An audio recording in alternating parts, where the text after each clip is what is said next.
Our proven installation process ensures your gutters are in tip-top shape and prepped to protect your home.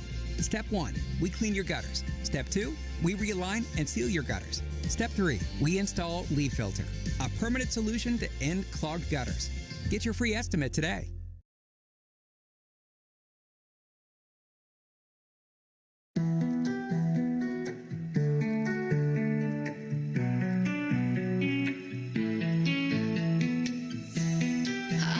To feel like a lonely soul without a home,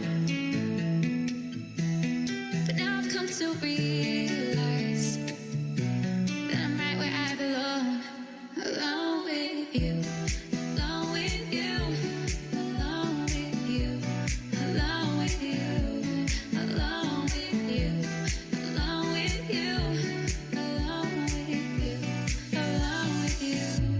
Alone with you.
Yo lo siento y tú lo sientes.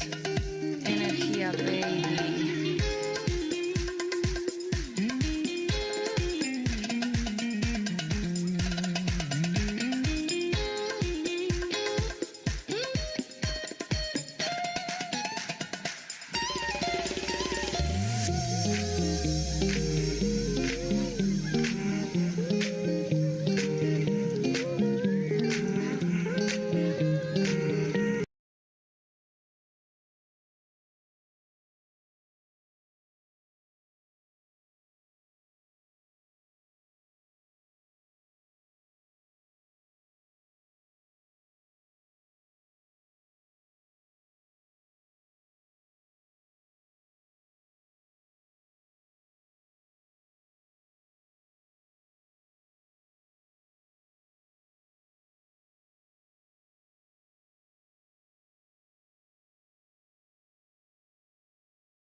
Hey Keith, so as we're getting in questions to the stream, I was thinking, just like last time, how Sam was posting them in the comment section.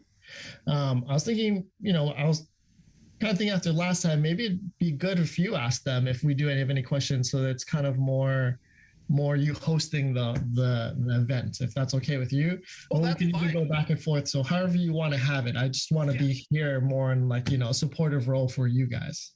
Yeah, no, that's great. No, I'm happy to grab those as we can. If I miss something and if you or Sam want to jump in, obviously please, more than welcome.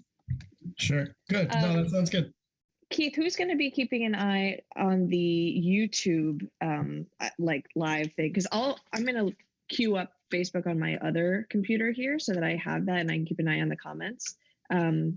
But it would be handy if somebody could keep an eye on the YouTube comments or questions. Yes, I think I might try to do that. So actually, maybe that's something, maybe if you folks, well, yeah, I can try to grab the YouTube stuff and put it in the chat as well here. So I can try to keep it open in my browser also, sure, well, and just go back and forth. Yeah, and I might have it sitting on mine here too, so.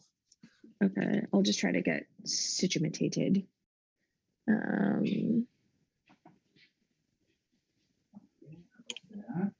Anytime you guys can do this at 8 p.m. is perfect. I finally got out of bath time tonight with my kids. So. Me too. Me too. Yeah. 7:30? No, better push it to 8. Better push it. Yeah. Marshall, how old are your kids? 15 and 19. No, 2 and 4. Yeah. Never got a joke with Marshall. Yeah, 2 and 4. Yeah. Nice. And they're winning lately, definitely. It's that age, man. It's a struggle. Yeah. Shane, how old is your son now? He's 8 now. Oh my gosh. Going on 9. Yeah. Oh. That's crazy. Hey, Marshall, I was having drinks last night with Joe Alessity and Steve Wiest. Oh, wow. And they say hello. Oh, cool. Oh, are you in Denver? Yeah. Yeah. Okay. Cool. Yeah. Great. Sounds like you and Joe are going to be in the Shires factory soon. Yeah, I think on the 26th. 26th? Yeah. Cool. Very cool. Do you know what time you're coming, by the way? I don't. No, okay. But I can. It's not. We'll figure it out. You can just tell me, like, in advance. I probably have to drop my kids around in the morning, but it's 8:15, so could leave then. Yeah. Oh yeah. No, that's cool. Yeah. Like early afternoonish. I would think late morning, maybe, or I don't know. Yeah. Cool. But I'll double check with Joe. Yeah, maybe he's. No, that would be great. Let me just. I need to queue up a few things on my end. Marshall, by the way, I'm the Eastman rep to the region of the Midwest. So sorry, Shane. That's okay. Oh, it's okay. I got it. I've got 2 computers. You got stuff going on. Yeah, nice to meet you too. Hopefully in person sometime soon. Yeah. So I'm actually from Colorado Springs, so. That's right. Yeah. Who was telling me? Joe was telling me last night. Yeah. Yeah, that's right. Do you make your way back here very often?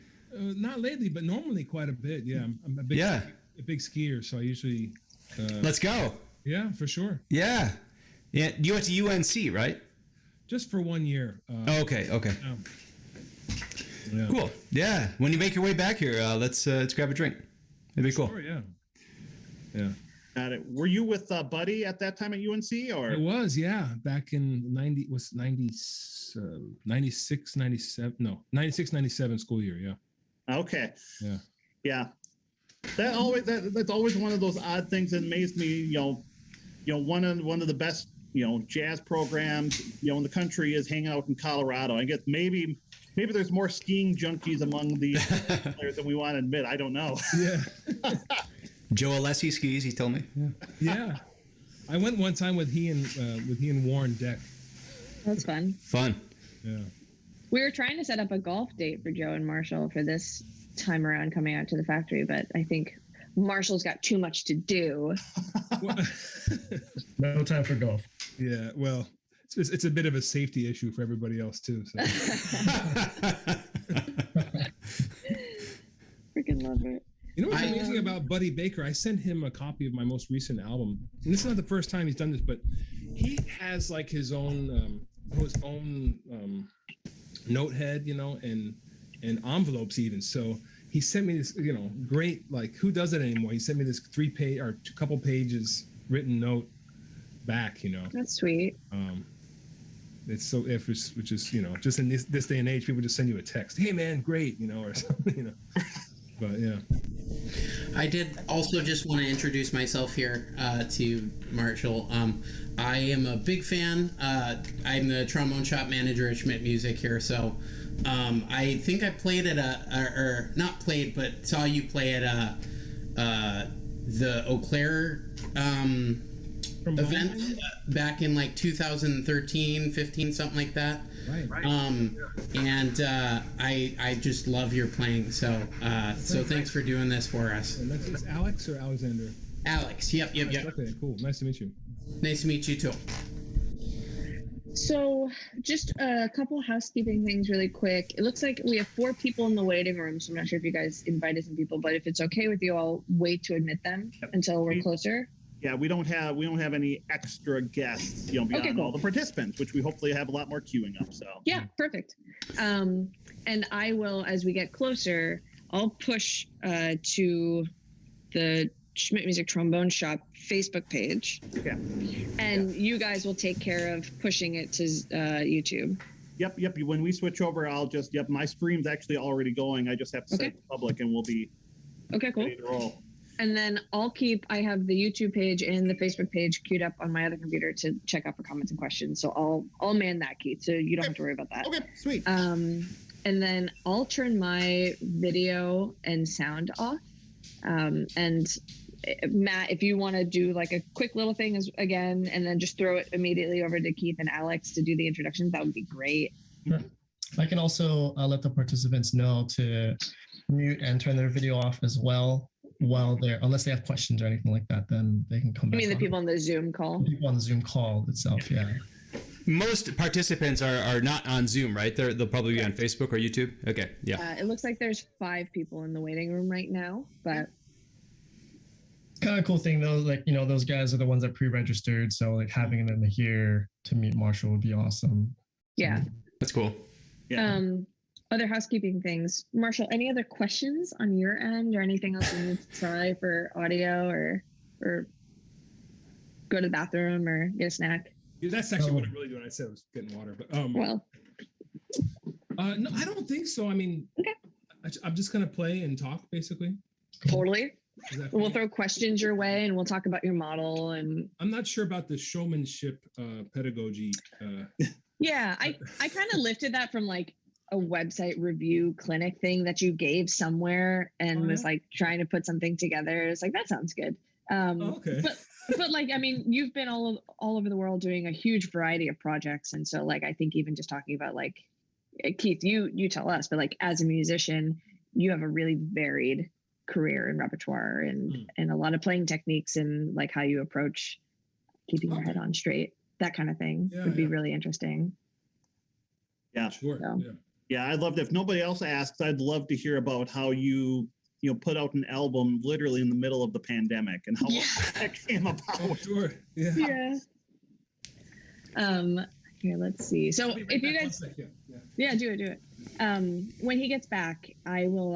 I'll let these other people who are in the waiting room right now, so it can just be, we can get our little comments and stuff out of the way about keeping their videos off and their stuff on mute.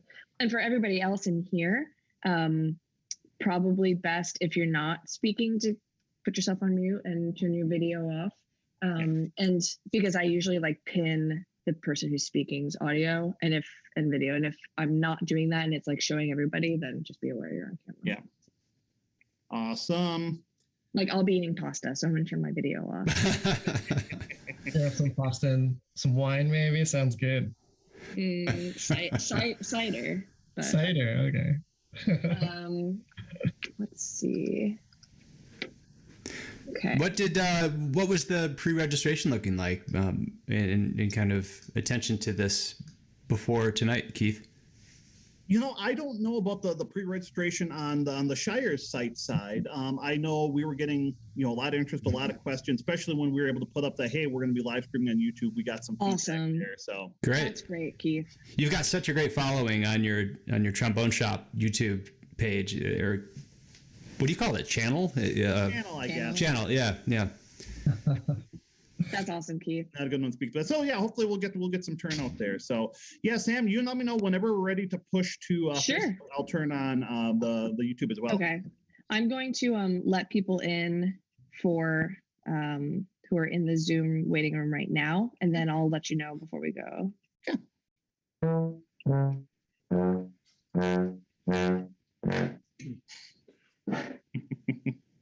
Cool. Let's see. We got a couple more coming in. Hi, everyone who's joining us. Let's see. We've got a pretty good audience tonight on Zoom. I know. It's fun. It's very exciting. Thank you guys for coming in. So, Matt, if you want to give a little spiel, just a little. Absolutely. So thanks, guys, for pre-registering and joining the Zoom link here. Gives you kind of a chance to be in the same room, I guess, with all of us as well, with Marshall.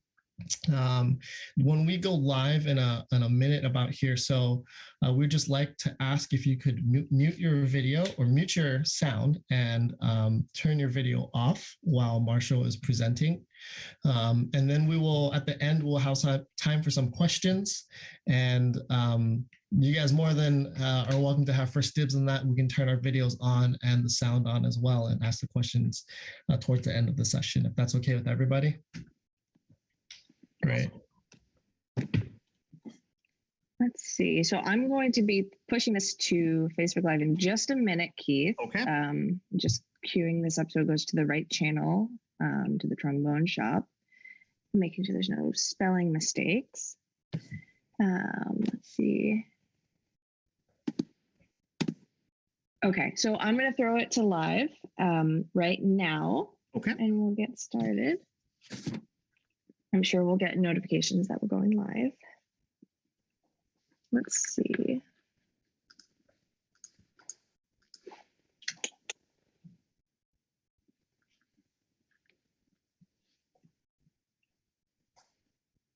Okay, I think we should be coming up live here. Make sure all of our devices are quiet. Okay, I think we're good. We're good. Keith, how are you doing on your end with YouTube? Oh, yep. Just a second here, please. Of course.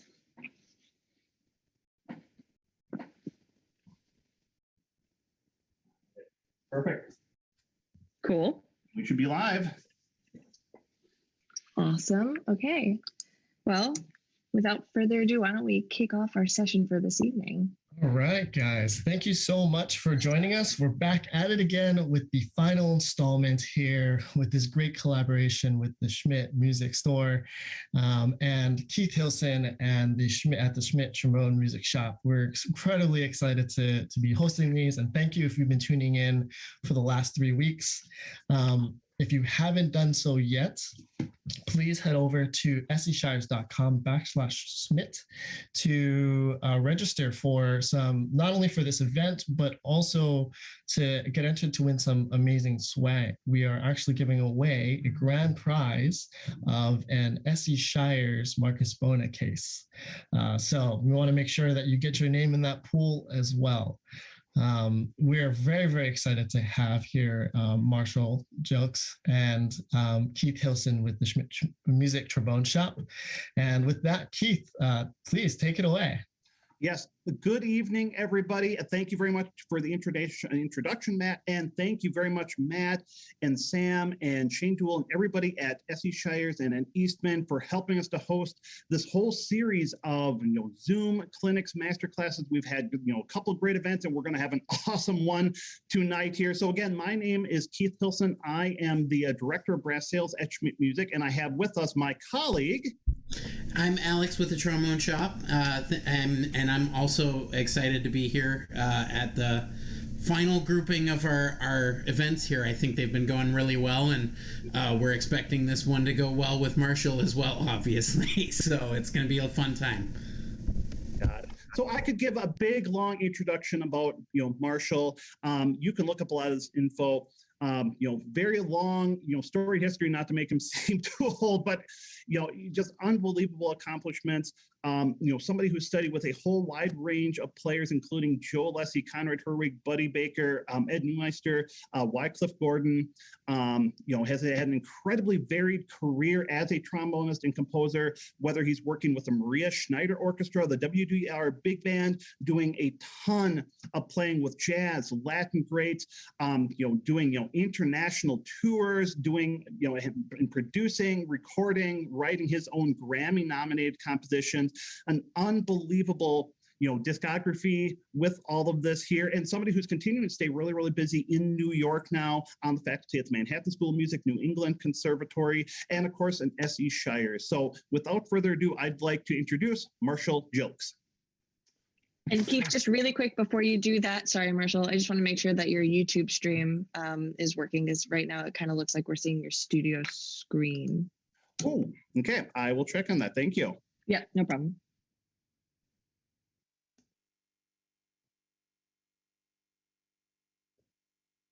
All right, Marshall, sorry about that. Oh, no worries. Yeah. Well, yeah, thanks so much, Keith. And thanks everybody for having me. And I thought I'd just start out by playing something for you guys. So I'm just going to play a standard.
So that was yeah, Zoom claps. That's great. That's the world we're living in now. Playing for Zoom House. No, just joking. But anyway, that's a standard I love playing called Alone Together. And I guess what I would just maybe start out talking about tonight is just kind of a little bit of insight into how I practice and kind of how I developed as a player. I started, my father was a conductor in the Air Force. He was, and we finally ended up at the Air Force Academy when I was a kid. And so I started as a classical player. He was conductor of the Air Force Academy Band, and there was a lot of great players in that group that were some of my first teachers. Actually, really, my father was my first teacher. He had played a euphonium in the ceremonial brass in Washington, D.C. with the United States Air Force Band, and also played trombone. And he had studied trombone at Eastman School of Music with Emery Remington. So he kind of, he had an old trombone in the closet, and I kind of started playing a few notes on that at a very young age. But I started primarily playing classical stuff as a kid, and then got into jazz probably in, early in high school, or around 8th grade, early in high school, maybe started improvising a bit. But still to this day, I still work on classical stuff almost every day. And I really, my first year of college, I got to study at the University of Northern Colorado with a great teacher named Buddy Baker. And he was very adamant about all his students doing his daily routine every day. And that's been something that I've kind of added some things over the years and changed them here and there, and put some things in and take some things out depending on what I'm working on. But that's something I feel it's been very important in terms of my development. And it's been something that, I can say now for almost probably about 24 years, I do some version of that almost every day before I do anything else. If I'm traveling, if I'm on tour, I either do it in the hotel, or if we get to a sound check while the drummer and the bass player are setting up, I usually do some version of my routine. I'll maybe quickly just walk you guys through a bit of that. I know there's a lot of different opinions in the world about it, but I'm a believer in mouthpiece buzzing. So a lot of days I just start out maybe something just simple like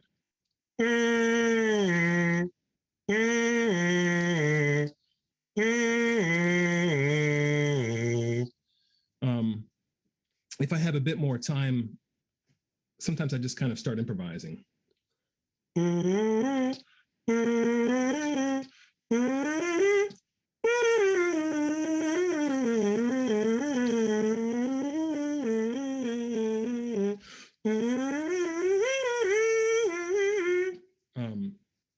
But I just find it's a good thing to kind of get the airflow going and get the nerves out. And then I'll briefly walk you through the exercises I do every day. And it's just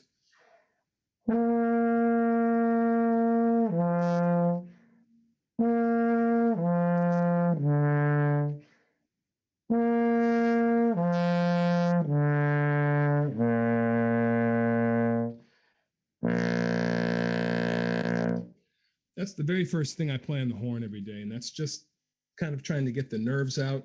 And I'm right away thinking about the intonation and those arpeggios, slide speed between, first position and fourth position. And I repeat that in all 7 positions. I'm not going to do that now for the sake of time, but going forward, the exercise I do, which is basically kind of like these Remington warm-ups, which are kind of well known, which is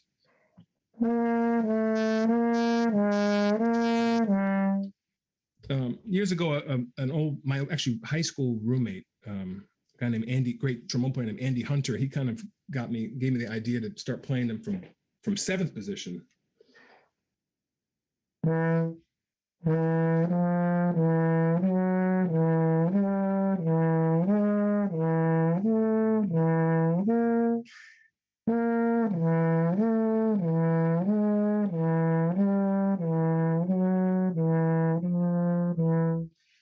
And I repeat the same thing on the lower partials, on the low B partial and also on the low E partial. One of the things that I like about this exercise is I think it really helps you with your slide speed. And I think a lot of players, and I find with a lot of students as well, is that they sometimes if they're playing like a legato study, like a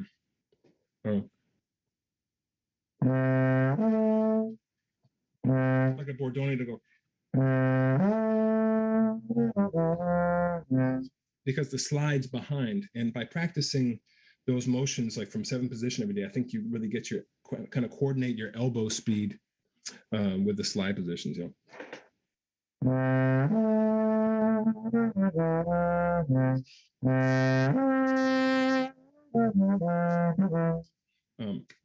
Anyway, so I do those on the lower partials, low B, also on the low E partial.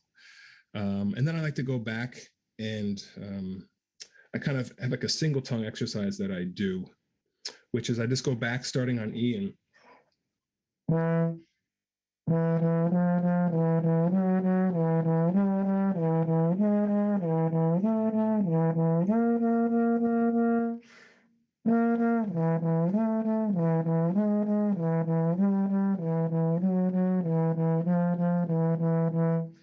kind of trying to use like a da legato tongue. And I usually do this with a metronome. And what I keep on doing is I just keep on increasing, going up to a triplet now, and then keep on going up in duple, triple until you can't go any faster in terms of speed. So.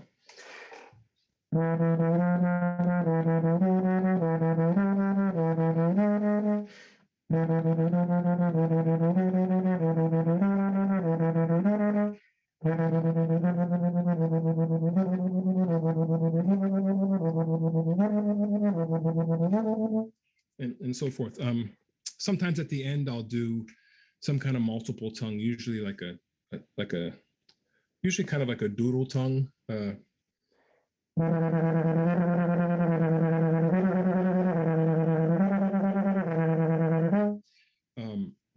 anyway, I kind of think of this stuff in my practice a little bit like going to the gym, like kind of keep track. Okay, where's my single tongue? Let me try to push it. Let me move the metronome today to 105 and see if I can play those, 16th note triplets or or whatever it is, keep track of stuff and just kind of work on it in a systematic way every day. After I do this, I repeat the tonguing exercises on the low B partial, also on the low E partial. And going forward every day, one of my favorite exercises to do, I just take major scales starting at the bottom of the horn, and I just play air attack, tongue, air attack, tongue on each note, and just really trying to line my air up. So.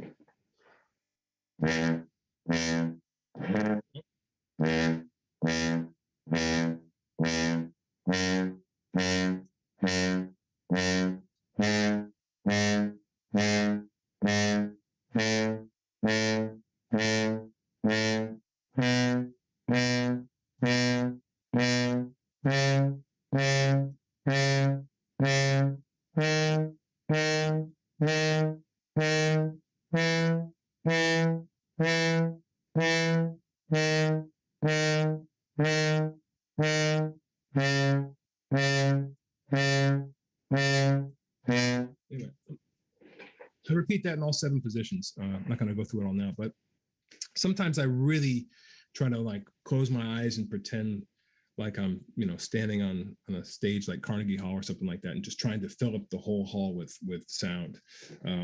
Just.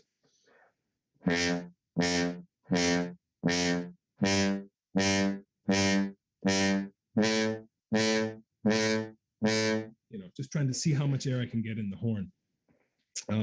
Going forward in my routine, for many years, I would practice scales every day. And one thing that I started doing many years ago was like practicing a different scale each day of the week,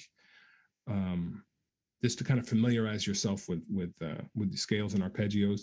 But doing so with scales that were maybe, not, obviously your major scales, your harmonic minor, natural minor, melodic minor, but then also doing it with, scales that might be a little bit more suited for improvising, so modes like your Dorian modes, Mixolydian modes, Lydian, melodic minor modes, the seventh, we use oftentimes in modes like Superlocrian, which is the 7th mode of melodic minor. So anyway, practicing a certain scale or mode with the arpeggio, but using them as a means also to build your range. So playing legato scales from the bottom of the horn. I'll just do harmonic minor now. So.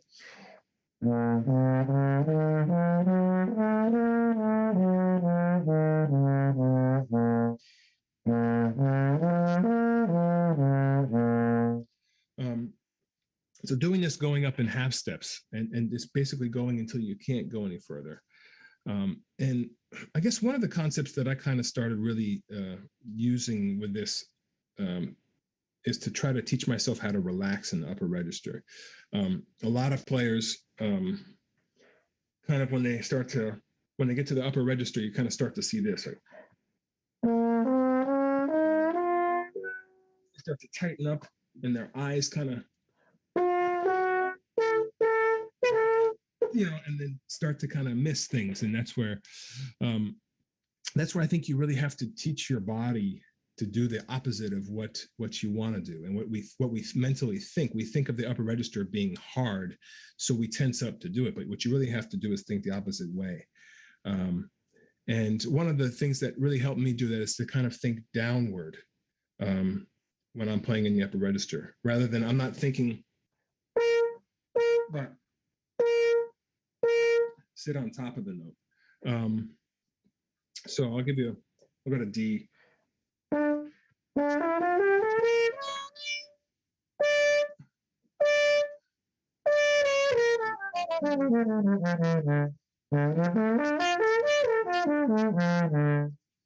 One thing I'll do sometimes with students is actually put a coin on the floor and ask them to play the high register, repeat the note but look at the coin, to play to the coin.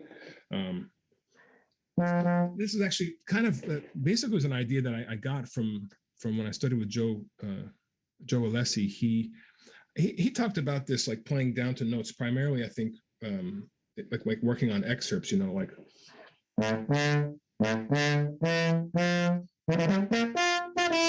like bringing your sound like that. And I found that this concept really helped me in the upper register to relax. So I'll give you a little demonstration.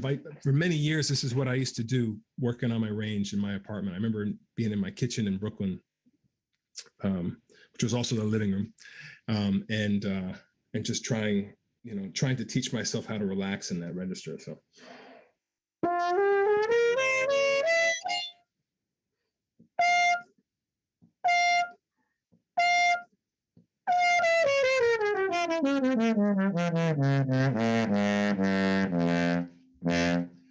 I always try to also play down the full range of the horn when I'm working on the upper register stuff, to basically to keep you honest. I don't want that range to be something that I kind of squeak out. I want it to be something that I can use maybe in an improvised line and then move down to the other things I'm hearing when I'm improvising or playing. So I'll go to A flat now. I just want to reiterate, I usually do this just going up chromatically, very systematically. Just for the sake of time now, I'm skipping ahead. But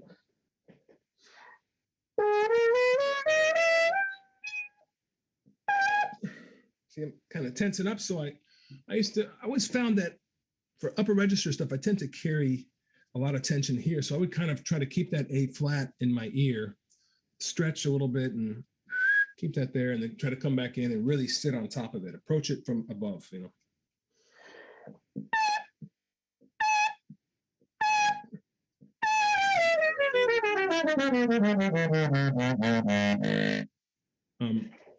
Yeah, and like I said, I would just keep on doing this every day until I couldn't go any further. And I still do this sometimes with, practicing with these scales. When I first started, within a couple of months, I kind of gained probably a third or fourth in my range, but then it was just something that I really stuck with every day. Over the years, like I said, with a routine, I'm constantly putting things in and taking things out. So in the last couple of years, I started doing a little bit different exercise, which was practicing my scales like this. I'll show you.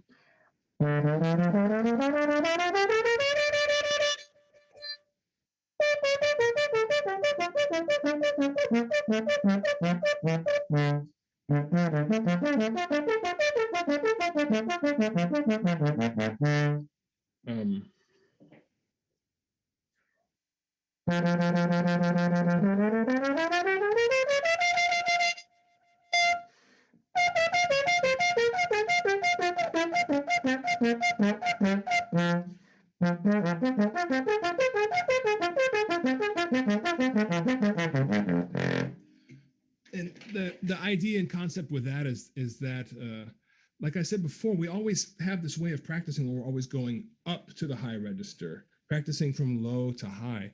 And what this does is you get to the high register and you come down, but you have to keep on going up and grabbing that note. And it's just it's a challenging exercise, but one that I really like doing. And I feel like it's also kind of opened up my flexibility even more, where I can maybe shift faster between things. So, but to finish out my routine every day, I usually do some flexibility exercises. And one of probably my favorite one the last probably 10 years has been one that I got from Jim Pugh, which was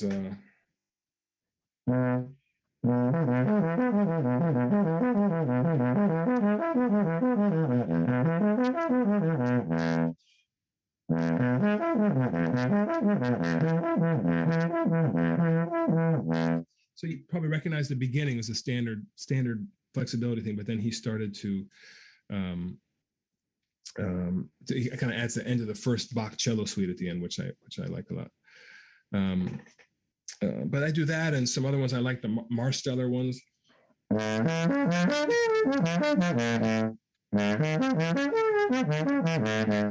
And basically whatever you can get your hands on. But that's kind of been, this routine has been really at the foundation of my development over the last, like I said, 24 years or so. And I also I'll just real quick just talk about my general practice habits. I love to, I do that every day, and I love to practice like classical etudes, whether it be Bordoni or that Telemann. Might stand back here. I've got a whole pile of, these are here. Telemann, 12 Fantasies. But then I spent a lot of time working on, I used to spend a lot of time working on transcriptions. I don't do so much of that these days, but definitely practice standards almost every day. And I love taking jazz standards through all 12 keys, things like that. And just, that's kind of generally my kind of practice habits now is, kind of working on every day, just addressing the fundamentals of the trombone, and then, just working on music and improvisation and everything that hopefully try to work on everything that I'm going to encounter in my career and in my, musical endeavors. So I guess I think there's some questions coming in. So let's see here. Yeah, I think Keith or Alex, if you want to queue up some questions for Marshall. Yes, absolutely. So, like you said, Marshall, we've got a few questions coming in. The first one I thought was really interesting. And, and I was thinking about that even when you were just doing your buzzing, how clean and clear the articulation was. The question is, how do you recommend helping with consistent tonguing and articulating every note cleanly without cracking, what that looks like for you? Oh, well, I think that exercise I showed kind of in my routine is kind of the main way I would address that. Working on, I guess there's two exercises in there that kind of address this. So if you're kind of getting a crack at the front of the note, the exercise I showed you where I was doing the air attack followed by the tongue, that kind of helps set the air in motion, and then you add the tongue. I personally find that. I think a majority of problems come from the wrong use of your tongue. Like if you tongue too hard, the note can split or whatnot. So, just practicing things like I said,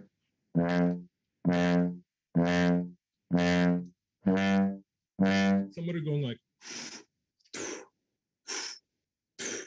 alternating, to try to find the right front of the note. And then the same thing with the this stuff I was doing.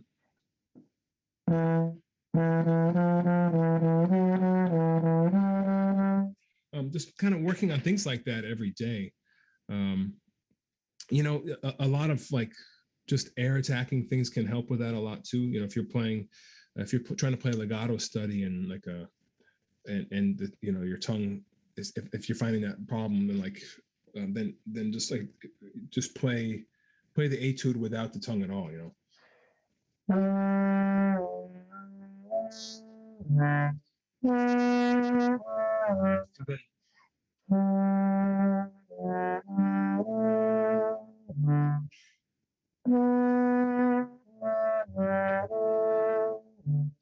What that does is it makes sure that your air is working correctly before you bring the tongue into the equation.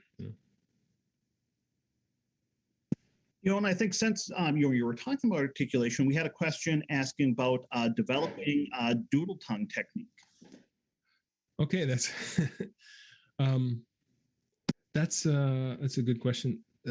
So first of all, I'll say I don't really like that word, that syllable, because I feel like if you just say doodle, that itself kind of closes off your throat in terms of the sound. And so when I was a kid, one of the guys that played in the band where my dad was a conductor at the Air Force Academy, his name is Mark Burdett, great trombone player, great jazz player.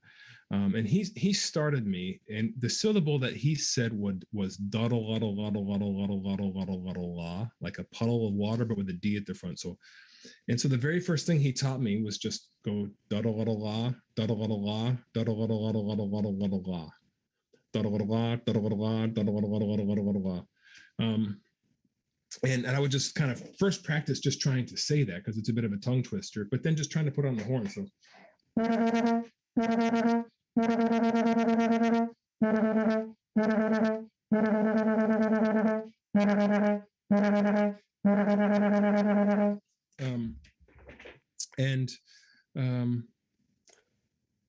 one of the things that I liked about the way he taught me is he kind of taught me the basic syllables, but then he just said, okay, take these and try to apply them to bebop heads, you know.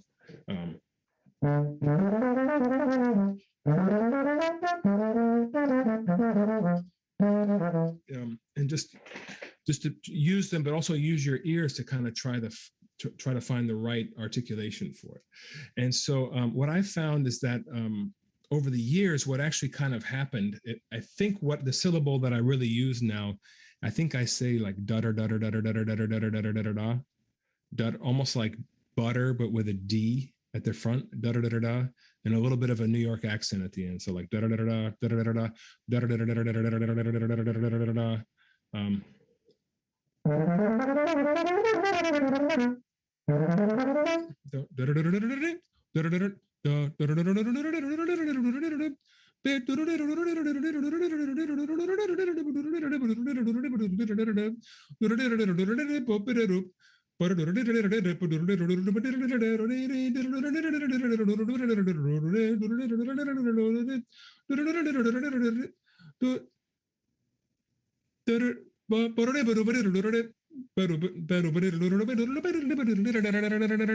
That's the syllable that I'm really using now. So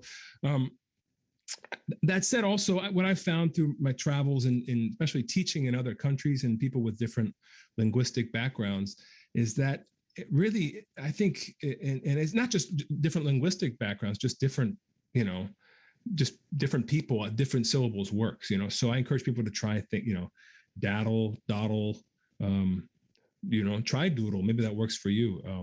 Dutter, dutter, dutter, dutter, dutter, dutter, dutter, dutter, da, or dutter, dutter, dutter, da, you know, little variations. But I practice a lot of things over the years, like Clark studies to work on it. You know, the trumpet studies, like.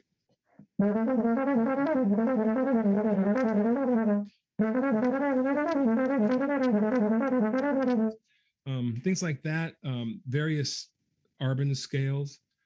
And then really just like transcriptions, like the Omni book is really great for working on it. There's one etude I used to practice all the time. I call it an etude, one of Charlie Parker's transcriptions, which it's called Bird Gets the Worm.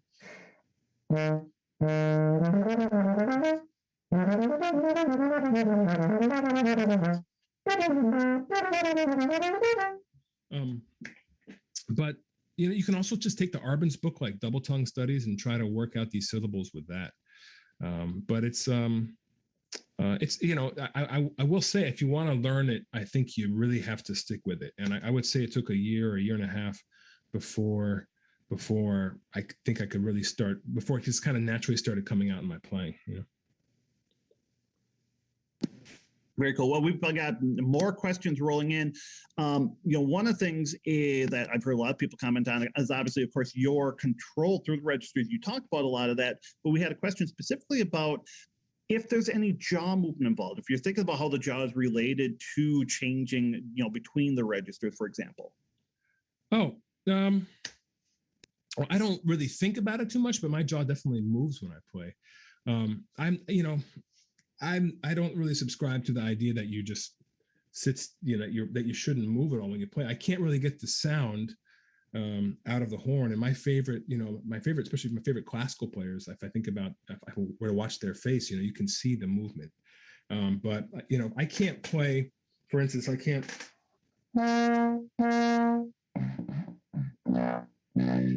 play a pedal tone if I keep that same, you know, and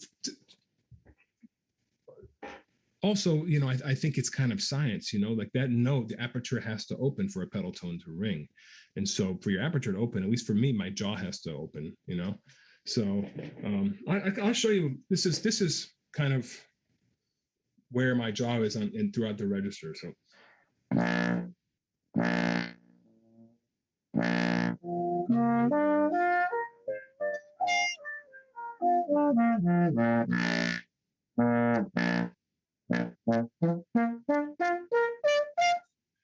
So definitely, you know, I don't think I'm shifting, but certainly my aperture is opening for the lower notes and closing for the top, and you can obviously see that in my face.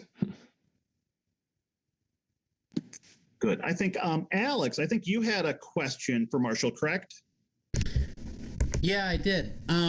So my question is relative to the fact that you're using, you know, all these like classical etudes and things like that to practice jazz. And it's pretty clear like how you kind of approach them in terms of like being able to use them in both. But what do you think like the main thing that you do that takes you out of that kind of classical build and puts or rather what puts you into that classical or that jazz field that changes your style where you're able to do all the same really fundamental things but in that style? Like why particularly do you start with classical as opposed to the other way around?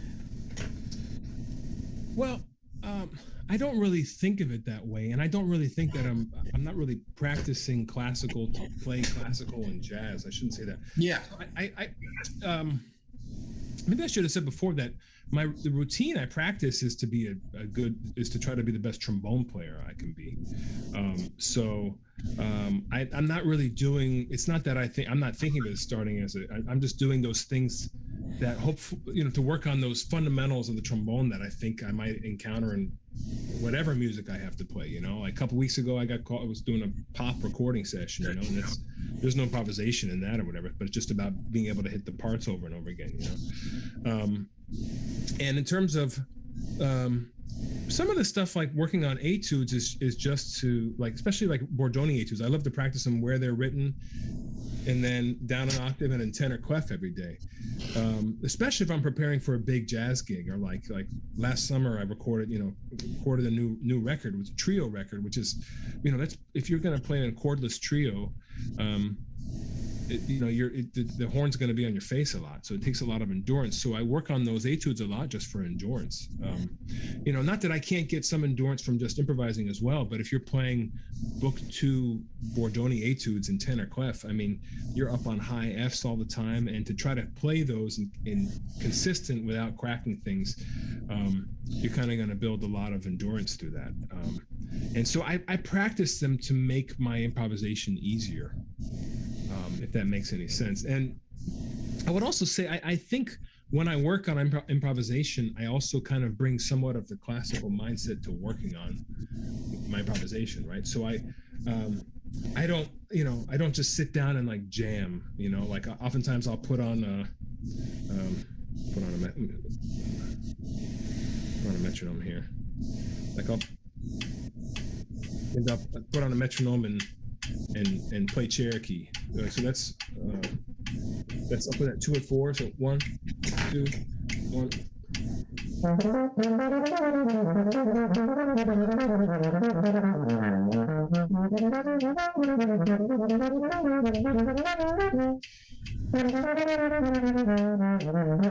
So right there, if I'm being honest, that didn't come out like I wanted. I'm on the end of the first A section.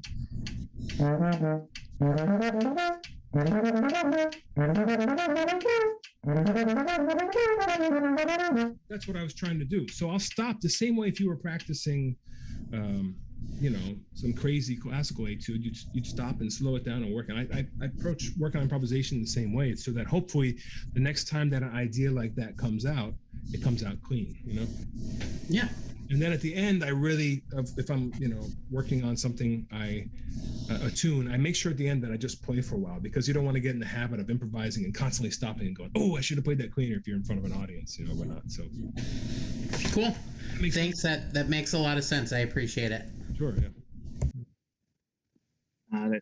So I think along that same vein, talking about, working on, really digging into your improvisation. We had a question about approaching transcribing. Where do you start transcribing? Then how do you transcribe chords of standards or tunes, or what the transcription process looks like for you? Specifically for transcribing chords? I think they probably meant just in general how you approach the transcription process. Oh, okay.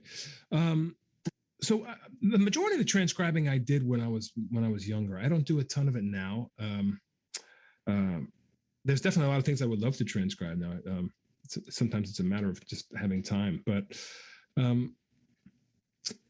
when I was younger, I primarily transcribed. I remember being in music school and you're learning like the intervals, like okay, like minor third. Here comes the bride. Here comes the perfect fourth. Here comes the bride. Marie. Okay, Maria, Marie. Okay, tritone. So forth. And so I was kind of trying to. I would kind of find the starting point for transcriptions, and sometimes just sit in my dorm room and try to transcribe by ear, which and just write it down right away rather than transcribing at the horn. And I really think now that the best way to transcribe is at your horn and just immerse yourself in a record, figure it out, try to memorize it, but really get inside the player that you're transcribing, try to get inside their head, try to get inside their time feel, and just memorize it like that. Then write it down though, because I also think it's a great tool to learn how to notate the rhythms and stuff that you're hearing. Also, because someday if you become a composer, I feel like I'm able to write things maybe faster when I'm composing because of having done that when I was younger. So I think it's really important also to transcribe kind of the jazz masters. I feel like people that are musicians that are rooted in bebop tradition, trombone players like J.J. Johnson, Slide Hampton, these are great people to transcribe and just to kind of as a basis, and also people like other instruments, Charlie Parker. I definitely transcribed tons of saxophone players and trumpet players when I was younger. And one of the things I could say what I would do is I would practice the transcriptions till I could play them, and then I would try to go through and find things that I really liked, ideas that they used, and try to make them my own. And if somebody played okay,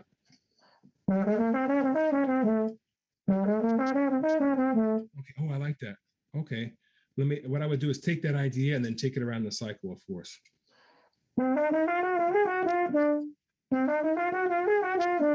And so forth, and keep on going.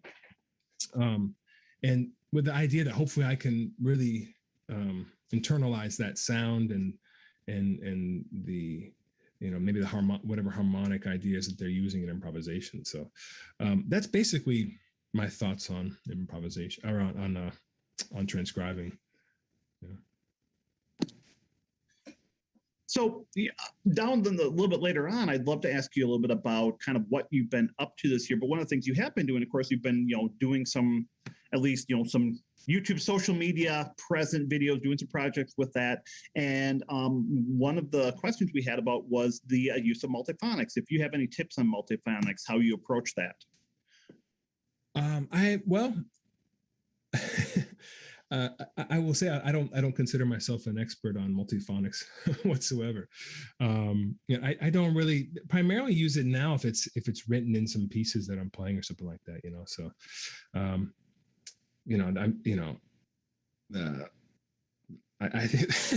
so I'm certainly not an authority to speak on it, but it was funny when I was a kid. There was a point where I was trying to comp for a friend of mine, and we even performed it at we were in this youth program, Telluride Jazz Festival in Colorado, and so I was trying to comp for him playing fifths over giant steps with multiphonics.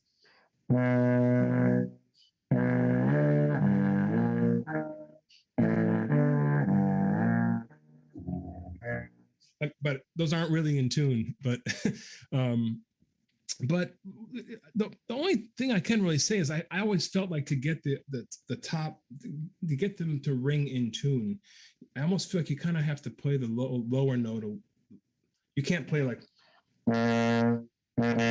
big open sound. You kind of have to.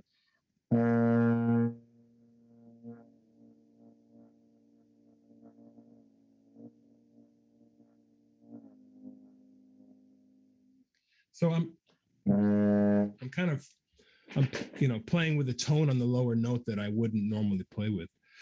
That's really, the most I can say about that. I'm not certainly check out. There's a lot of great players who do use it, and obviously like Albert Mangelsdorf is one of the masters of it. So check him out. Yeah. So, of course, again, you've got, really a foot, and I really like the approach of, I'm doing everything just to be the best I can as a trombonist. I'm not really putting myself in any one genre. So I think, this question, what advice do you have for young high school players approaching standards? And I think when they say standards, like standard classical literature, like they use the example of the Morceau Symphonique. So they say standards, or they said, like, I think they mean jazz standards, maybe, no? Or... Well, I wonder about that. The Morceau kind of tipped me off there, where I wonder if they weren't thinking. Oh, they said Morceau Symphonique. Yeah. Oh, okay. Well, yeah. But I think either one could probably apply.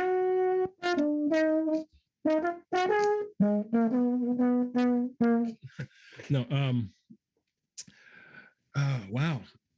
I guess. The biggest thing I could say is maybe just try to find recordings. Try to find. This day and age, you're really you have so much access to anything. But find a good recording and see how people play it. But then also at the same time, try to make it your own a little bit. That's one time. Sometimes I've judged competitions or heard things where I hear people playing a well-known classical piece. Obviously, people have played a million times, but still, maybe what I've sometimes noticed that they all can sometimes kind of sound almost exactly the same. And that's the tricky thing with something that's been done. So and I don't mean like start, putting glissandos and stuff, glissandi or whatever, but just, find a good recording and study that, and and just work on the piece slowly is what I can say. One recent thing I've been telling some of my students to do is like maybe one day if you start at the beginning, the next day maybe start like towards the end of the piece. Because one thing I've noticed with younger players a lot of times, they play the beginning of classical pieces great, but then they because they practice like that, always starting at the top, they never really dedicate as much time to the ending, to the second half of pieces. So maybe alternate days where you start in the piece. That's a good one. I like that, actually. Yeah, making sure you're not starting in the same place there. I know there's plenty of time in my studies where it's like, I get through the first 5 pages and page 6 is like, oh, I haven't seen this in a week or two. That's problematic. So good. So, you were talking about making things your own a little bit there, and I had a question about some of the compositions, writing you've done, specifically mentioning the large ensemble realizations of your small group writing. And they asked if you could talk a little bit about your composing and if you have any larger ensemble plans coming up.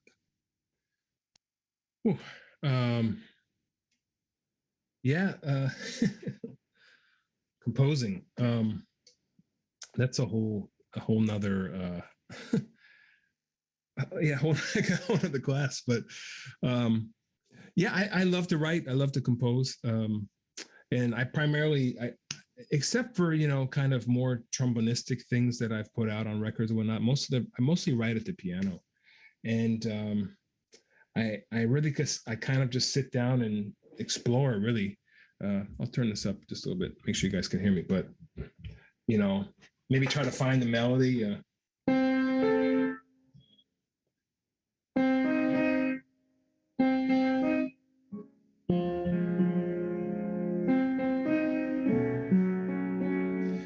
Try to find that's the whatever I just came up with now, and then try to find harmonies that go with it.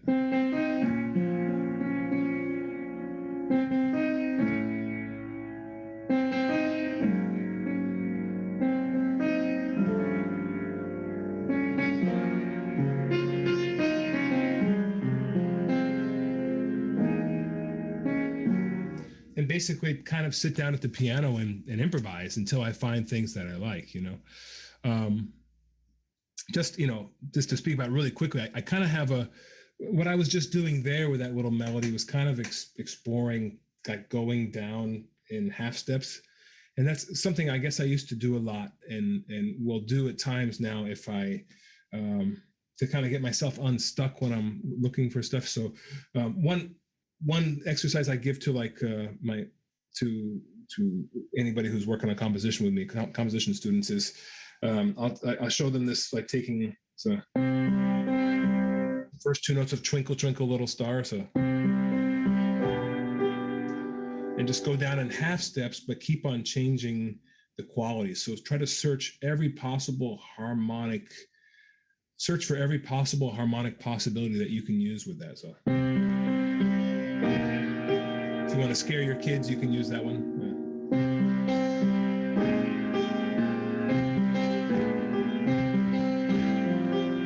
That's one of my favorite chords these days.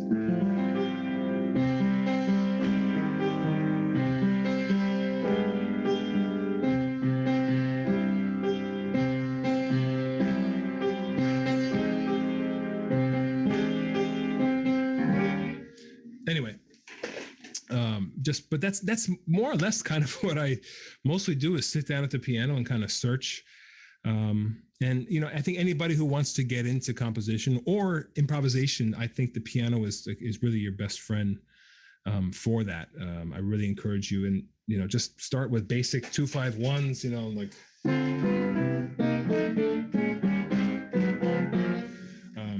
That's what I started as a kid, and over the years, just kind of sit down at the piano and just kind of improvise and search for stuff. That's kind of how I developed that. In terms of I have some other large group projects in my head right now, but I haven't really. Well, actually, I just wrote a piece. It's not my project, but I wrote a piece for 2 trombones and big band. Zoltan Kiss asked me to write something, so I wrote kind of like a duet. It's not improvised at all. It's all written. But they just recorded that a couple months ago, so I'm guessing it'll be out later this year. And I recorded my part here in my basement. So, well, and that's a nice segue, because I did want to ask, obviously this year's been incredibly crazy, and we've seen a lot of folks who've been trying, to stay out there, stay engaged with music, a lot of great, social media work and just trying to share what they've been doing. But I'd mentioned, you had your, trio album, Waiting to Continue, literally come out last October. I don't know that I've seen a ton of releases, happening during this period. And so I'd be curious to know if this project was already in the works well before, everything started happening last spring, or if this is more a result of that, or what that process just was like. Yeah. Well, I've had it's been interesting, I've had a couple fun projects happen during this time, which I don't know if I would have had as much time to dedicate to them, but the record that you mentioned, we were actually originally supposed to record last April, so just over a year ago now, and then obviously all the studios in New York shut down. But that band, we had toured the year before, and we had been played a few times in the weeks before everything got shut down. So we were basically ready to go into the studio already. But I wrote a couple other pieces though while we were waiting, and then I don't know, sometime in June, I happened to contact the studio and ask them if they had any plans to reopen, and they said, yeah, we're gonna try to open in July, but with COVID protocols. So it was definitely a recording session unlike any other I've ever done, because we, like you get your temperature taken when you walk into the recording studio, but then also, they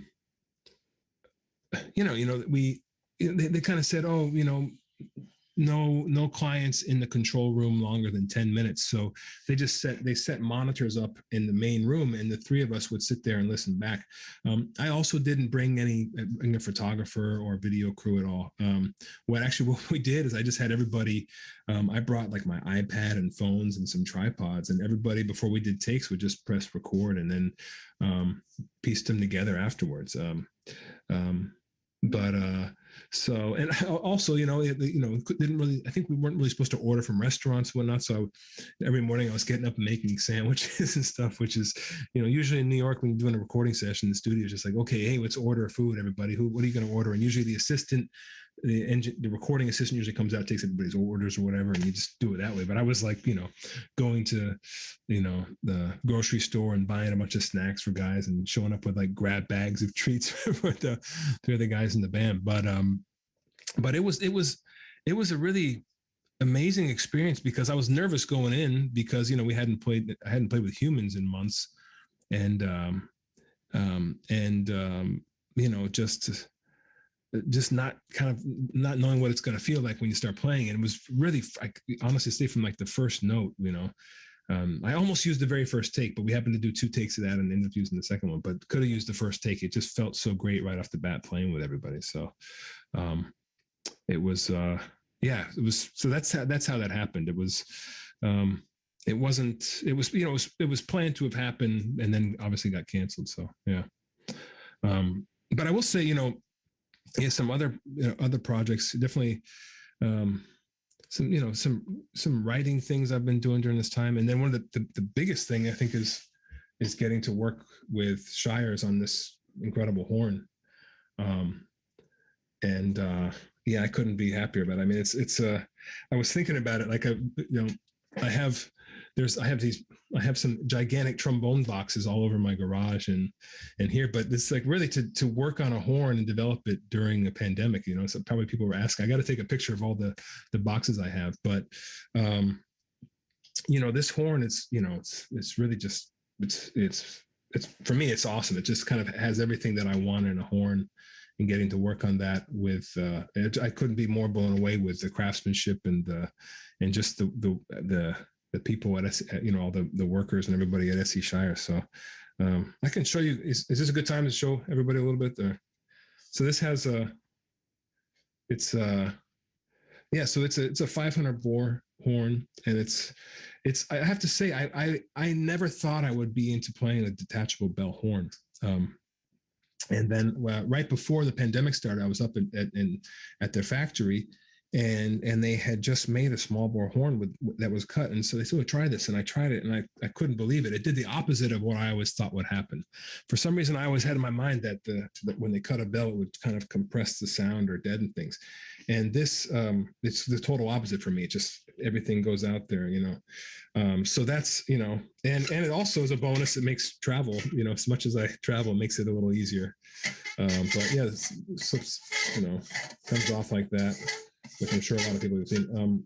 And they actually made a really great engraving in this too. This is, these are Colorado wildflowers, and then they have a little mountain thing here on my name. But and then one of the other big things here is that it's probably a little thing for most people, but I've always been a little bit just annoyed by the you know, like this kind of bracing, you know, if when you have that on the slide, I've always just found that it always rubbed against like the middle of my finger and helps contribute to a callus there, which as I'm getting older starts to become more and more. So I had asked them, and I said, man, is there any possibility you guys could try doing this, you know? And so about a week later, this showed up in the mail. And that's kind of like the prototype for it. But it's and just that and so but one of the interesting things with this is that obviously for me my main reason at the time was just to comfort, you know. I just like the smooth surface instead of feeling that, you know, the ridge, but it totally changes the sound. It's weird. It's we did a lot of experimenting with, like, okay, what does it sound like with you know, maybe one tube like this and one of the old style here, and it really changes. I never would have thought that, but it really changes things. And what I've kind of, you know, what I ended up doing is I made a recording of about 4 different slide versions, and I sent it around to like some of my, you know, like real trusted musician friends, and I just labeled them. I just said, okay, this is number 1, this is number 2. I didn't tell anybody what anything was, and everybody picked this version. Not a single person picked other things. And what everybody told me is like, which is interesting, because on this side, sometimes maybe I would think that the other slides I could hear the sound more. But on the other side, what people were really getting is, like, with this version, that the core of the sound was like right here dialed in. So, you know, and one of the things I love about the horn so much is that it's just, you know, a lot of the things I write or that I want to do, I want to, you know, be able to kind of morph my sound into whatever style that I'm playing on this horn. And even in improvisation, I might want to play something more like.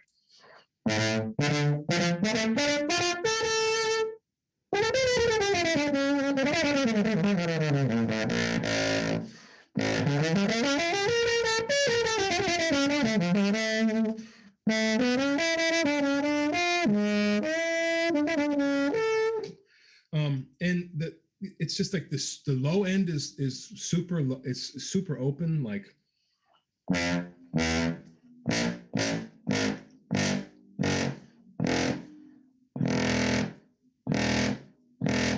and then the upper register is also super open. So it's kind of got the both, you know.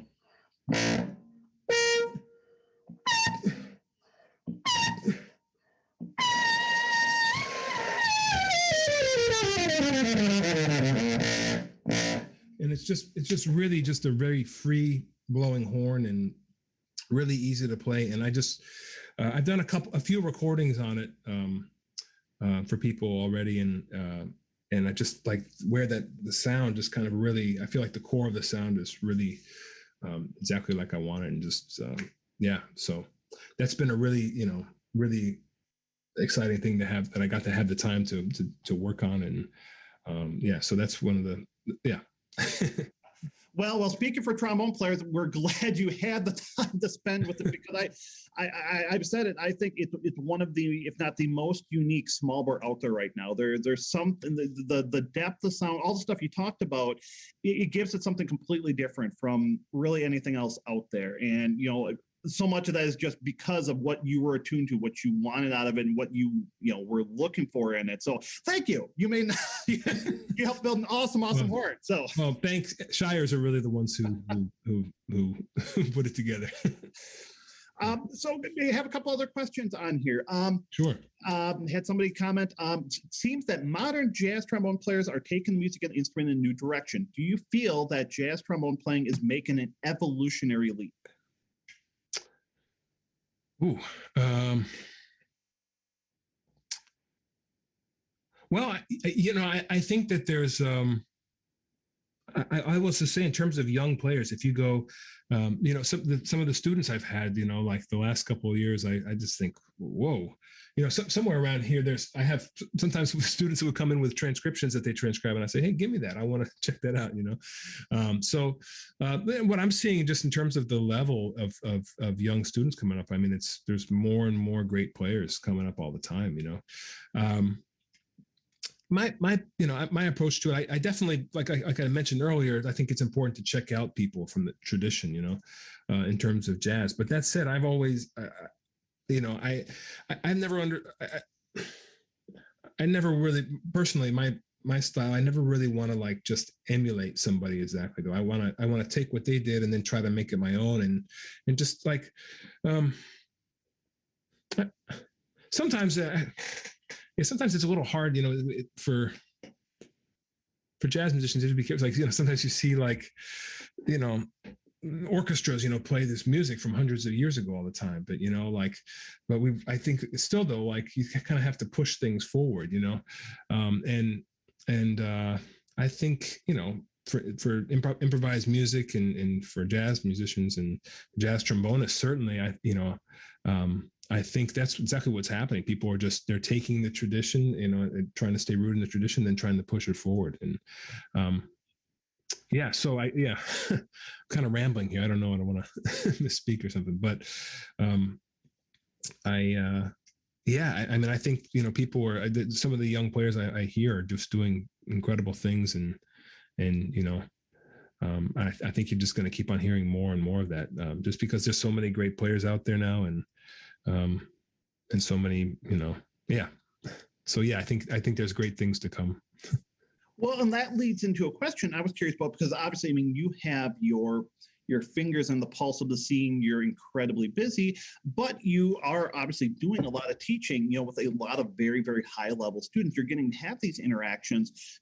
One of the questions I think that comes up a lot is, what are the tools that a young musician needs to have today to be successful in the music scene? What skills do they have to have? And frankly, kind of in your experience, are there any skills that you're seeing them come to you with? It's like, oh, wow, boy, you've really got, your toolkit together. Or is there a theme? Are there certain things that seem to be not happening? Like, I've got all these students, and there's the skill set that they just haven't developed for some reason.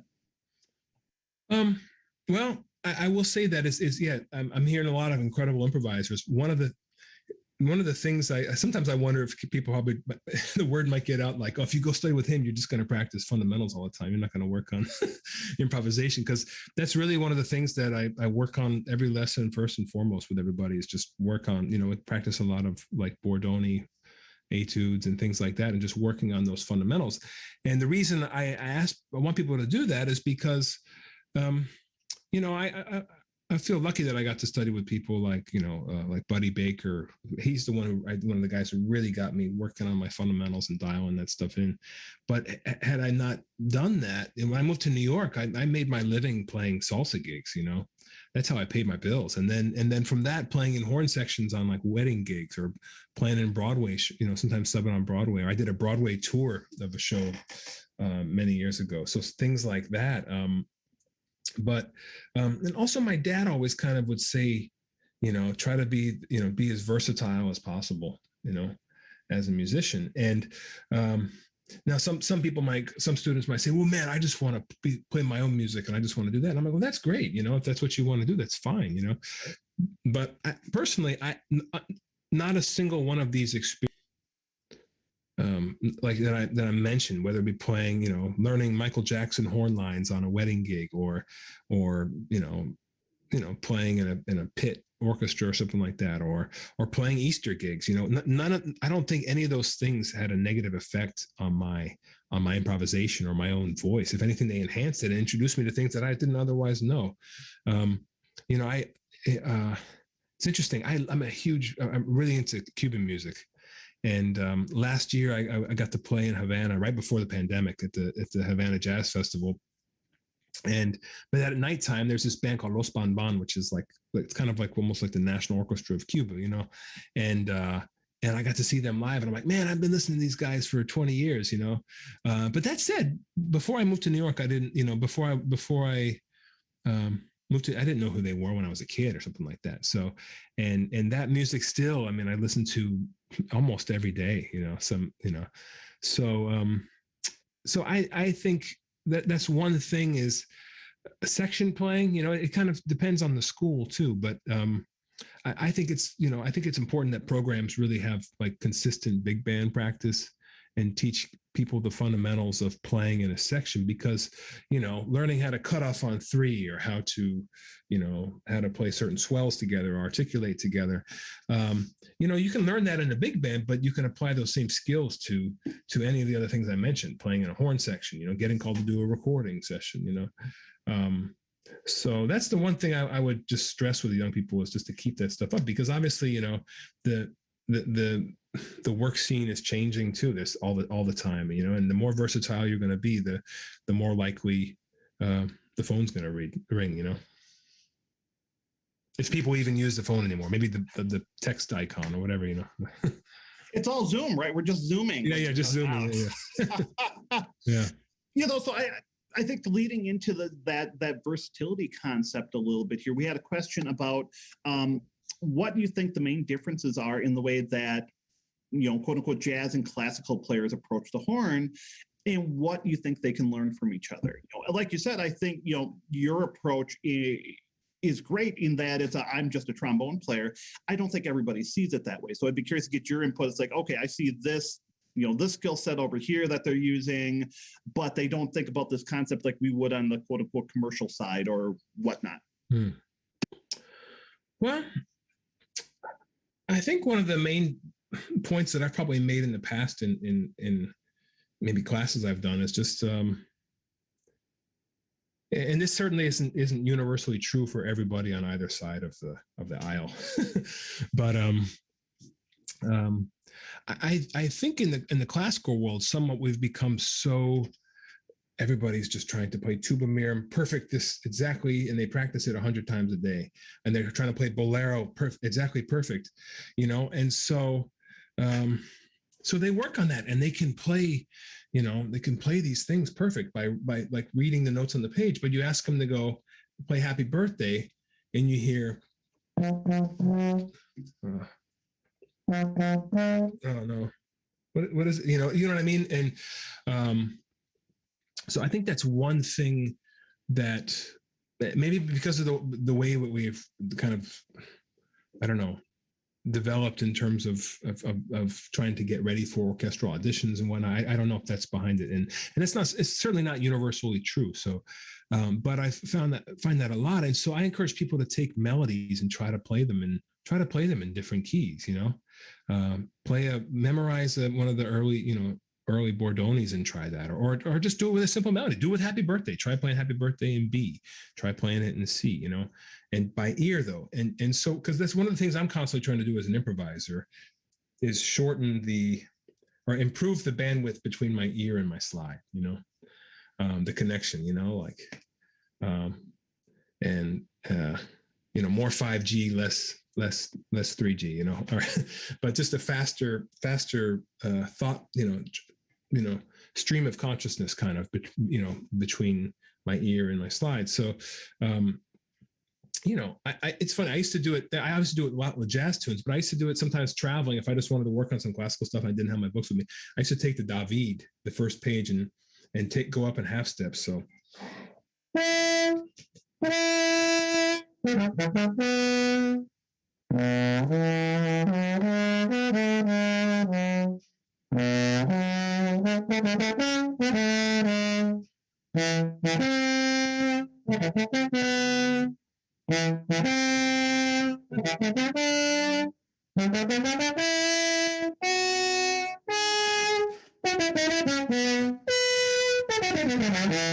So one of the things though is I couldn't just do that right away. I could do a lot of it by ear because I played the E flat version so many times. But one of the things I'll do is when I get stuck, like on that arpeggio right there. Well, it really helps to know what it is. So if you can't hear it, go back and what is it?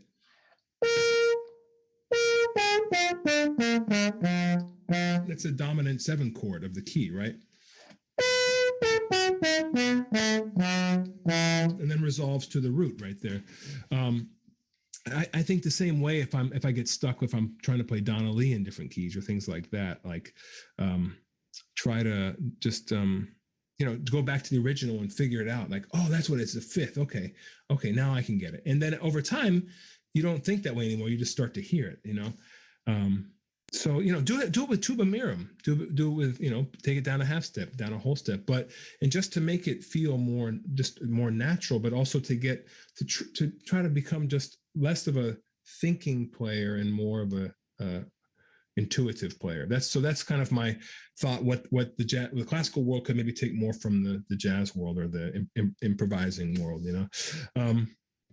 That said, and once again, I want to preface this is not universal, but I think sometimes jazz players could maybe pay a little more attention to their horns, to intonation, things like this, cutoffs, kind of maybe what we could maybe call refinement of certain things.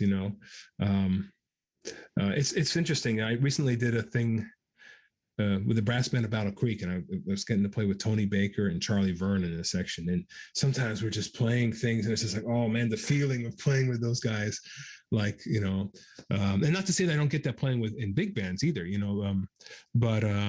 but something about that. Sometimes just trying to play with that big sound and just trying to really perfectly lock in. Okay, I'm going to really lock in my 3rd on this C major chord, last time was a little high, so I'm going to make sure I bring it down, thinking that way about things. I think that sometimes the jazz world could maybe take a bit of that, Yeah. Attention to detail is what I should say, maybe. Yeah. So, you mentioned playing. So, by the way, Tony Baker, there's another name that comes to mind as somebody who really, has, excelled kind of on both sides of the quote unquote coin there, as far as kind of his, all of the work education he's done, both, quote unquote jazz and classical. I was curious, you did, a couple of years ago, you had the Slide Monsters recording with, Jiro Nakagawa and Joe Alessi and Brant, Tima.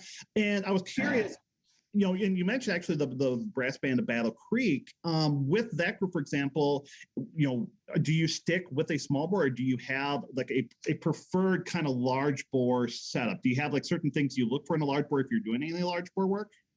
Yeah, no, I usually play Well, like with slide monsters, we'll travel with both the large bore and the small horn. You know, yeah. In terms of large bore, I personally, I'm not looking for something in a large bore that's like necessarily maybe as big sounding as, because I a lot of the things I want to play on a maybe as more solo literature. I'm not, I'm not so concerned of like that I'm going to sit down and play, Shostakovich or something like that, because I don't really get that opportunity too much. So for me, it's more I kind of something that just is maybe not quite so heavy, but definitely I swap, if we're playing with slide monsters or in Battle Creek, I swap back and forth. And it used to, years ago, I used to find it really hard, especially going from the large bore back to the small bore, because I would tend to overblow and start chipping more than usual. I just like to chip a few notes, not too many, but now it's kind of, I kind of know, okay, I kind of know that what not to do and not to, and actually, like if we're playing the slide monsters, maybe I remember like on that tour a couple of years ago, we might play like this song by Steps Ahead, and which is up on high E's all the time and like wailing and soloing. And the next thing was like Debussy or something like that. And then I was switching to the large bore.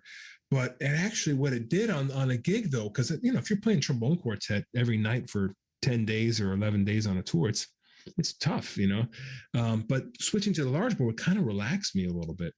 And it was kind of a nice, like, the way that the sets were always programmed, it was kind of more usually kind of jazz to something more classical and then back to jazz. And I just found it would kind of, I would feel a little relaxed, and it kind of helped me get through the gig, Very cool. Well, I think maybe SC Shires needs to work on a Gilkes large bore tenor. No, they have plenty of fantastic large bore horns already. Yeah. God, so we had a quick question from actually somebody in town here in the Twin Cities. We have a really well-established trombone choir. Minneapolis Trombone Choir has been around. I think they celebrated their 40th anniversary.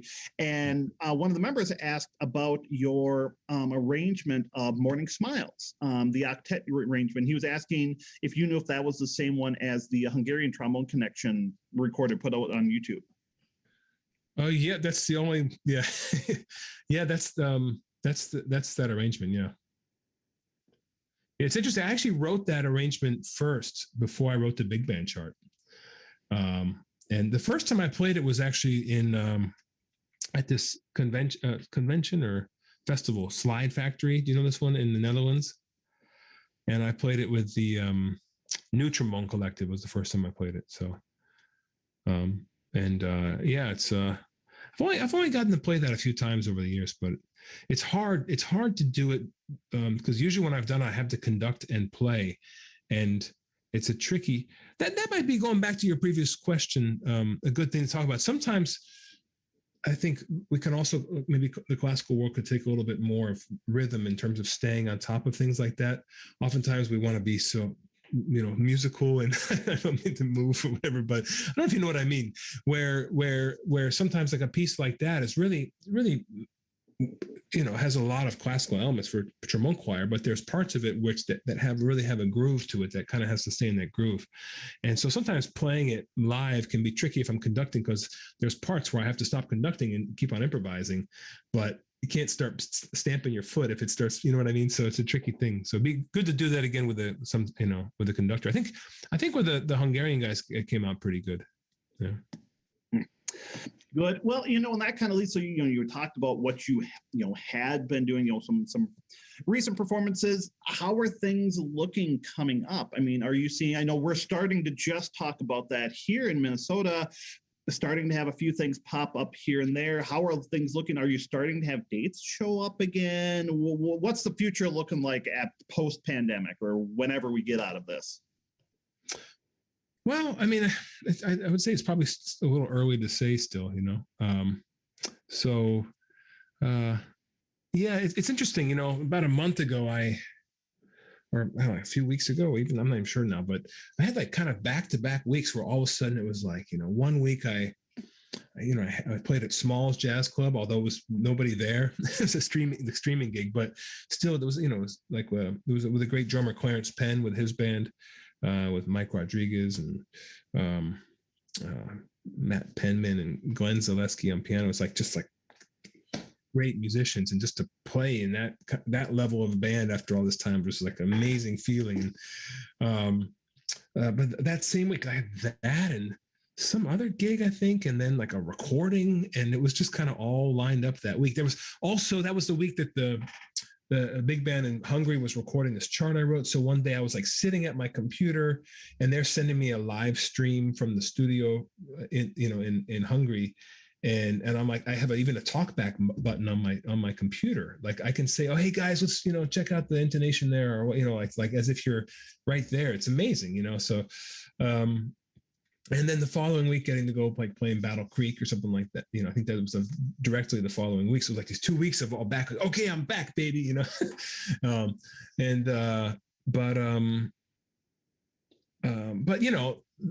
going forward, a few gigs on the books, still possible tour in Japan in September. But right now, I mean, I think the way the rules are there, still it would be hard to do, so we'll see. But still a lot of time between now and then. There's some other gigs around that same time, a potential trip to Colombia and something. I think the DC Jazz Festival, the Maria Schneider Orchestra, we're going to play outside there. So starting to maybe see some things coming back. Most of the clubs, although I think that I just saw that the Blue Note's about to open back up in New York, so they're going to have the Blue Note Jazz Festival there and some other things. So, it's out of it's out of our control. I mean, I don't know. I can't. There's nothing you can do to make gigs. So what I'm really, I have some projects in mind that I really want to, I really want to work on now, and while I have maybe have some time and make sure I finish those. Like I've always told my students during this whole time, like you don't want to look back at the end of this and say, man, I should have maybe spent a little less time on Netflix and a little more time with the horn, like I don't want to look back and regret it. And, really one of the silver lining in this whole thing for me was that I got to have a 2 and 4 year old. So I got to spend so much time with them, where, like I said, last year I was supposed to be gone about 4 months out of the year. So that would have been pretty tough on from a family point of view. So I'm trying to look at the bright side of things, but obviously it's, it's tough for musicians, and it's hard, hard not really seeing clearly what's going to be there. But, I'm pretty confident music's going to come back, and there'll be plenty of opportunities to play. So I think we're all looking forward to that. So I think we probably got time for maybe 1 or 2 more questions here. We've got one here. Okay. How do you develop your comedic vocabulary with your 1-minute trombone lesson?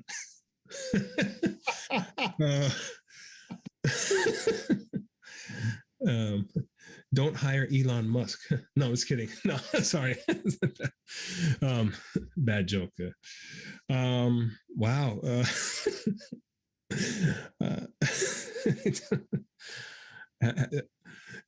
Any of those are usually pretty much like kind of on the spot, like, oh, this seems like a good idea right now. So yeah, you have to be careful sometimes people take them seriously. So maybe some of that was a little bit of just a joke reaction, because I feel like anytime you go on social media now, it's like everybody subscribe to these tips, and just today happens to be 75% off, just happens to be, but it's like anytime you look everywhere, it's just like there's a offer now. And now with the pandemic, I mean, I'm not trying to, so as part of that, I'm not trying to, I'm just kind of, I'm not trying to say anything bad, but it was just all started as just kind of messing around, but that's it. If you want t-shirts, you can visit my, yeah, just, really just trying to have fun and joke around, yeah. So I think we're kind of coming out to the end of the hour and a half. And of course, if we have any of our other participants who have been on the Zoom call, if you have any questions, last minute questions for Marshall, this would be obviously be a good opportunity. But, assuming that's not the case, obviously we've appreciated it. I don't know, if Sam or Matt, I don't know if you have any other feedback you'd like to kind of give as we finish up here. No, not at all. This has been great. I've really, really enjoyed hearing you play, Marshall, and talk about your process, and so much good information out there. So thank you so much for doing this, sitting down with us. We're very, very lucky to get to work with you. Oh man, I feel the same way. Thanks. Yep, absolutely. And on behalf of Schmitt Music, of course, we are so grateful, obviously, to have had the opportunity to share the evening with Marshall. And we very much appreciate, obviously, SE Shires and Eastman for putting in all of their efforts with this and so many other outreach opportunities. Just folks who are really dedicated to helping to support the musical community, try to create those opportunities. So we're really appreciative of the chance to be able to partner up and do our little bit with all of that. So I think at that point there, we might leave it with the end of the show here. So thank you very much, everybody. Really, really appreciate it. Thank you very much again, Marshall. We get those last minute emoji clapping there. And we really appreciate it. Hope everybody has a great evening, and hopefully we'll get to do this again soon. Thanks, guys. See you later. Thanks. So we should be offline now, just as an FYI. Man, that was great. Oh, thanks. Okay, live videos ended, so we're safe. Oh, okay. Whew. That was amazing. I didn't swear, right? No, perfect gentleman. Yeah. Perfect gentleman. No, that was fantastic. Thank you so much for being a part of that. No, thank you. Really fun. It's hard. I have to say, like Zoom, when you can see everybody's faces a little. Thank you so much for being a part of that. Is that recording on your end, Shane? That was YouTube. Oh, I don't know what. It's still on YouTube. So Keith maybe needs to. I think that was my wife saying, "Hey,